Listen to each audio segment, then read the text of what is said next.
अंतरिक्ष के ठंडे विस्तार में सुदूर बर्फ से ढके ग्रह निफ्लहेम की ओर जा रहे एक कॉलोनी जहाज पर मिकी बार्न्स नामक एक व्यक्ति झटके से जागता है।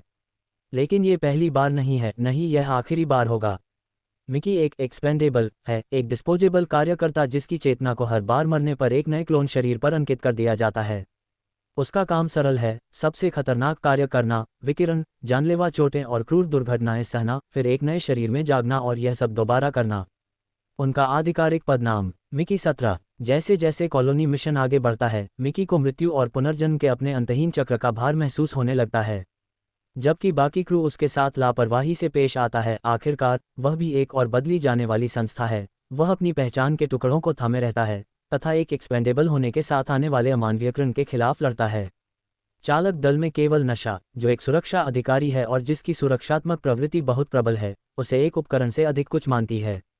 उनके साथ बिताए शांत पल एक दुर्लभ शरणस्थली बन जाते हैं, लेकिन वह भी उसके अस्तित्व की क्रूर वास्तविकता को नहीं बदल सकती। तभी कुछ असंभव घटित होता है।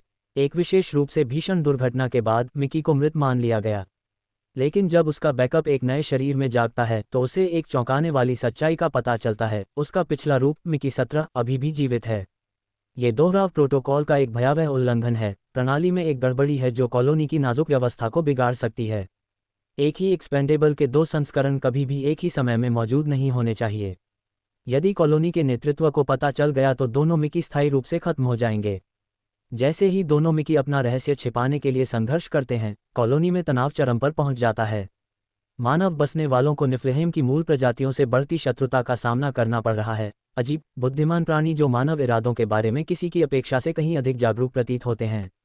कॉलोनी के अधिनायकवादी नेता केनेथ मार्शल उन्हें विजय में बाधा के रूप में देखते हैं, जो उपनिवेशवासियों को युद्ध की ओर धकेलते हैं।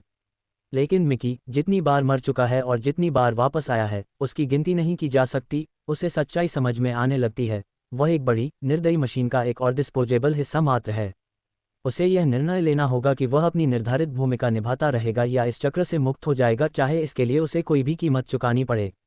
बूंग जून हो के कुशल निर्देशन में मिकी 17 में विज्ञान कथा, गहरा हास्य और तीखी सामाजिक आलोचना का मिश्रण है। रॉबर्ट पैटिंसन ने अस्तित्ववादी पाश में फंसे एक व्यक्ति की भूमिका में एक दिल दहला देने वाला अभिनय किया है, जो यह सवाल करता है कि जब आपका जीवन असीम रूप से बदलने योग्य है तो मानव होने का क्या मतलब है।